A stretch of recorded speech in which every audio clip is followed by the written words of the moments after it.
વિચારો શું તમે કહે છે કે હવે તો આ 7 નિશાન જાહેર થઈ ગયા છે, તો આ 7 નિશાનની આગળ તમે જાહેર કરશો તો કદાચ ઔરંગઝેબ તમારી વાત કરે અને તો એની આ કઈ રીતે જાગી જશે।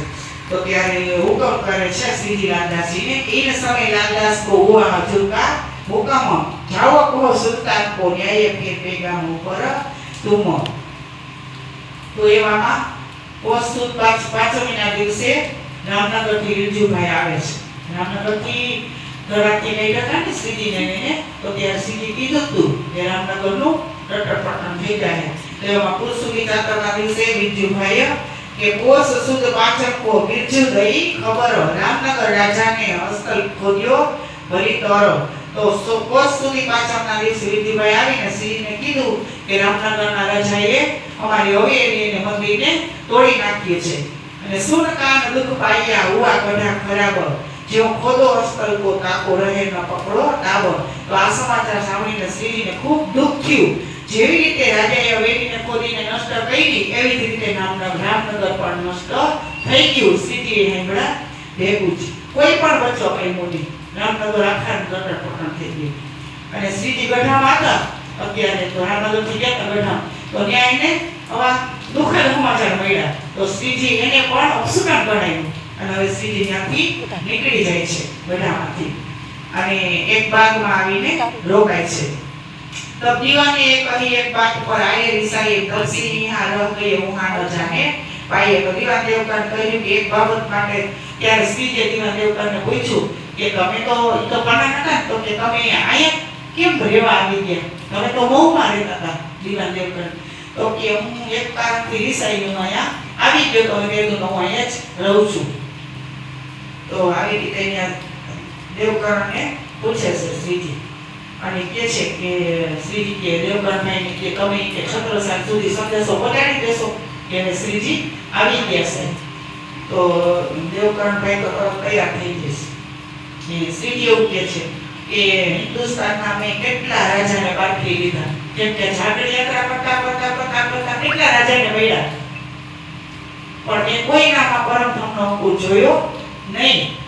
અને બે સખી ઝઘડવાની હતી સાકોડલ અને સાકુમાં, એ તો ખબર જ હતી ઔરંગઝેબને તો કેટલી કોશિશ કરે ઝઘડવાની, તો જાગતા નથી, પણ હજી સાકોડલને તો પારખવી પડશે ને।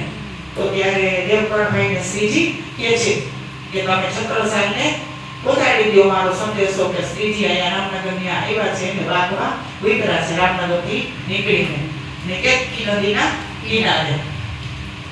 तो ત્યારે દેવકરણભાઈ તો રાજી થઈ ગઈ કે આ કેવો સંદેશો પહોંચાડી દઈશ ઔરંગઝેબને।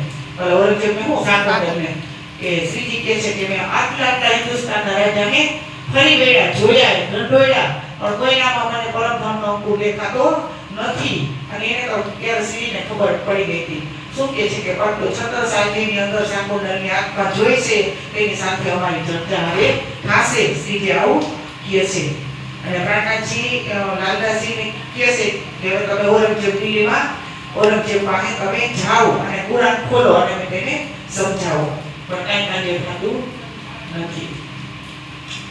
તો આવી રીતે ત્યાં મૂસાની અને હેરોનની ફારૂકની બધી વાત લાલદાસજી કુરાનની કરે છે ને ત્યારે એક ધર્માબાઈ ડોસી છે ને એ મળે છે લાલદાસજી અને શું કહે છે કે દેવકરણે તમારા અહીં આવવાના સમાચાર છત્રસાલજીને પહોંચાડી દીધા છે, હવે તમે કાંઈ ચિંતા કરતા નહીં। તે જો કહે છે કે ધર્મામિની લાલકો રામ में जाके તમારી બાત દેવજીને કરી છત્રસાલ આગે।